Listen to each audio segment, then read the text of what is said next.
Acquired property, जो कि इनके दो टाइप्स होते हैं, उनके बारे में बात की है। आज वापस उनके बारे में हम ब्रीफ में बात करेंगे कि प्रॉपर्टी दो तरह की होती है, एक एंसेस्ट्रल यानी पैतृक संपत्ति और दूसरा सेल्फ एक्वायर्ड प्रॉपर्टी यानी स्व अर्जित भूमि। अब इसका डिफरेंस क्या होता है वो जानते हैं। मैं इसको एग्जांपल से समझाना चाहता हूं ताकि हमें बहुत क्लैरिटी आ जाए। एक मेरे परदादाजी का एक मकान था जो मेरे परदादाजी से दादाजी को मिला, दादाजी से पिताजी को मिला और पिताजी से आज मेरे को मिला। तो ये जो तीन जनरेशन या तीन से ऊपर जनरेशन की कोई प्रॉपर्टी चलती आई होती है तो उसे कहते हैं एंसेस्ट्रल भूमि यानी पैतृक संपत्ति। वहीं दूसरी ओर एक मकान है जो मेरे पिताजी ने अपने जीवन काल में खुद ने अपनी कमाई से खरीदा और उसको बनाया, तो वो जो प्रॉपर्टी रहेगी वो मेरे फादर की एक सेल्फ एक्वायर्ड प्रॉपर्टी रहेगी। अब इसका डिफरेंस जानते हैं कि हमें हक लेने में क्या डिफरेंस होता है। जो एंसेस्ट्रल प्रॉपर्टी होती है उसमें आपके जो आने वाली जनरेशन होता है उसका उसमें अधिकार रहता है, यानी जो मेरे परदादाजी की जो संपत्ति थी जो उनसे मेरे दादाजी को फिर मेरे पिताजी को आई और जो मेरे को आई है और मेरी जो आने वाली जो फ्यूचर जनरेशन होगी उसमें भी उन सभी जनरेशन का अधिकार होगा क्योंकि वो एंसेस्ट्रल भूमि है। वहीं दूसरी तरफ हम बात करें सेल्फ एक्वायर्ड यानी स्व अर्जित भूमि की, तो उसमें तब तक अधिकार नहीं होता जब तक वो प्रॉपर्टी जिसकी होती है वो उसको गिफ्ट से या विल से या किसी न किसी तरीके से अगले पर्सन को नहीं दे।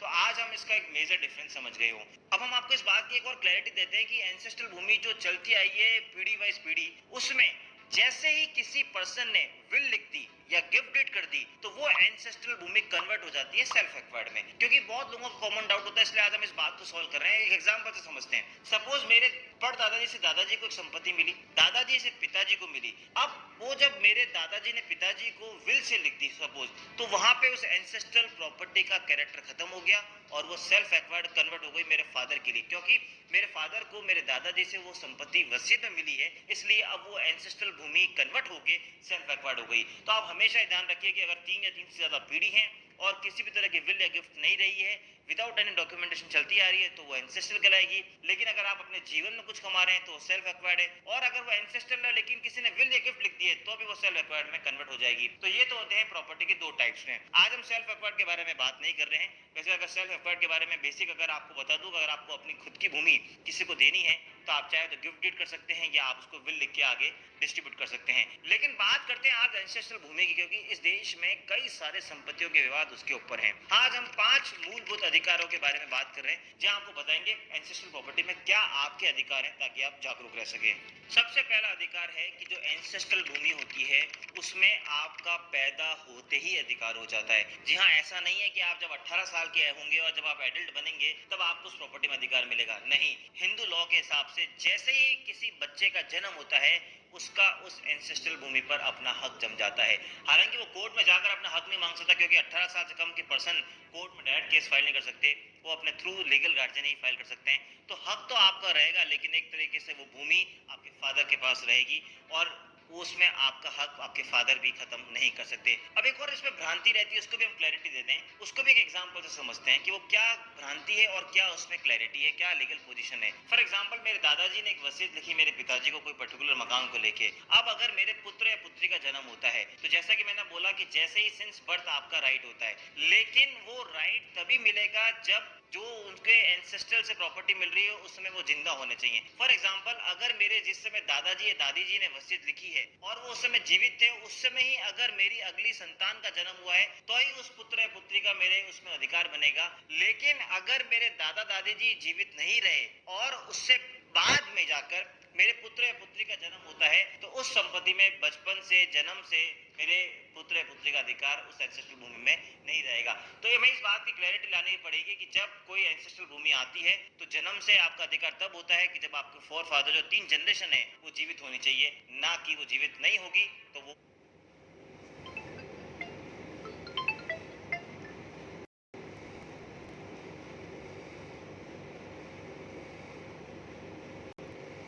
जीवित होनी चाहिए, ना कि वो जीवित नहीं होगी तो वो आपको अधिकार नहीं मिलेगा। अब हम बात करते हैं दूसरे अधिकार के लिए, ये है देश की बेटियों के लिए। कई सालों से इस पे डिबेट चलती आ रही है कि क्या पुत्रियों का अधिकार है या नहीं है। एंसेस्ट्रल प्रॉपर्टी की बात कर रहे हैं हम। देखिए, 2005 में इस भारत के कानून में बड़ा परिवर्तन आया। सुप्रीम कोर्ट ने वर्ष 2005 के हिंदू उत्तराधिकार कानून की नई व्याख्या की है और इसके जरिए बेटियों को पैतृक संपत्ति में बराबर का अधिकार दिया है। फिर चाहे पिता की मृत्यु 2005 में नया कानून बनने के बाद हुई हो या फिर इस कानून के बनने से पहले पिता की मृत्यु हुई हो। फिर जैसे जैसे साल आगे बढ़े बहुत सारे केसेस सुप्रीम कोर्ट के पास आए, एक लीगल इश्यू कोर्ट में फंसा और जब ऐसा कहा गया कि ये सिर्फ उन्हीं लोगों पे लागू है जिनकी मृत्यु 2005 के बाद होती है और जिनके बेटियों का अधिकार तभी मिलेगा जब 2005 के बाद मृत्यु हुई हो। लेकिन सवाल ये उठा कि जिनके फादर की डेथ 2005 से पहले हो गई है, यानी इस कानून के आने से पहले अगर उनकी मृत्यु हो गई है तो क्या पुत्रियों को अधिकार मिलेगा?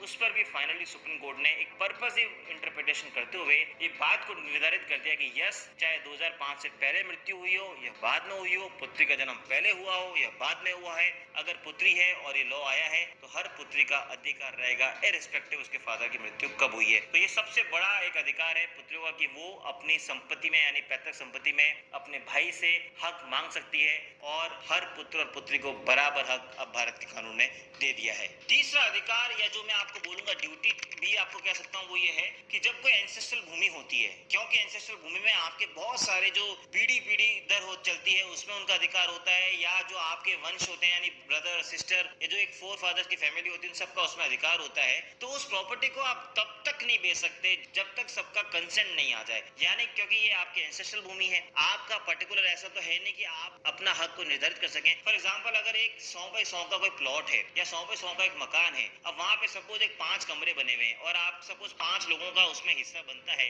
एज पर दी आपके एंसेस्ट्रल भूमि के लिए, तो क्या आप ये कहेंगे कि ये कमरा मेरा है एक कमरा उसका है? क्योंकि जब एंसेस्ट्रल भूमि होती है जिसपे सबका अधिकार होता है उसपे सबका सब पोर्शन पे अधिकार होता है। ये बात सही है कि अगर 5 जने हैं तो उसपे 1/5 ही हिस्सा रहेगा, लेकिन कौन सा भाग किसका है वो तब तक डिसाइड नहीं हो सकता जब तक या तो आप सभी आपस में भाई बहन मिलके पार्टीशन ना करें या एक आपस में मेमोरेंडम ना लिखें या कोर्ट से डिक्लेरेशन नहीं लें। जब तक नहीं लेंगे तब तक सबका हिस्सा रहेगा, इसलिए जब तक सबका हिस्सा कॉमन रहेगा आप अपना पोर्शन नहीं बेच पाएंगे। तो तीसरी बात आपको ध्यान रखने की, जब भी आपको अपना पोर्शन बेचना है तो आपको बाकी लोगों का कंसेंट चाहिए होगा और कंसेंट नहीं है तो आपको कोर्ट से उसके लिए जाके पार्टीशन सूट डालना होगा। अब चौथी बात भी इससे जुड़ती है जो आपका अधिकार है कि सपोज अगर आपके ब्रदर या सिस्टर मना कर रहे हैं कि हमको प्रॉपर्टी नहीं बेचनी, अब आपको सपोज धन की जरूरत पड़ गई या आपको उस प्रॉपर्टी को बेचना चाहते हैं, तो आप क्या करेंगे? जैसे मैंने बोला, अगर एक सपोज एक 5 कमरों का मकान है और आपका 1/5 हिस्सा बनता है तो आप उसमें से 1/5 हिस्सा कैसे निर्धारित करेंगे? आप नहीं कर सकते ना। तो उसके लिए आपको जाना पड़ेगा आपके जो जिले की सिविल कोर्ट होती है वहां पे आपको सूट फॉर पार्टीशन डालना पड़ेगा। पार्टीशन सूट डालने के लिए एक हमने डिटेल में वीडियो बनाया था जो मैं नीचे लिंक दे रहा हूँ, उसमें आप जाकर देख सकते हैं, आपको उससे काफी हेल्प मिलेगी। तो आपको पार्टीशन सूट डालना पड़ेगा, उसमें पार्टीशन सूट डालने के बाद कोर्ट आपका अपना हिस्सा एक निर्धारित करेगा और उस हिसाब से फिर आप अपना पार्ट बेच पाएंगे। और इसमें एक और हमने एक वीडियो बनाया था जहां हमने बात की थी कि अगर आप कोर्ट में नहीं जाना चाहते हैं और सभी भाई बहनों का आपस में एक रजामंदी होती है तो आप एक मेमोरेंडम भी साइन कर सकते हैं, फैमिली मेमोरेंडम। और उसका सबसे बड़ी खासियत ये होती है कि उसमें किसी भी तरह की स्टैंप ड्यूटी पे नहीं करनी पड़ती है, क्योंकि सुप्रीम कोर्ट ने अपने रिसेंट जजमेंट में बोल दिया है कि अगर आप कोई ऐसा मेमोरेंडम ड्राफ्ट करें, ऐसा एक फैमिली सेटलमेंट एकदम प्रॉपर पोजीशन पे है, आई मीन जहां मेरे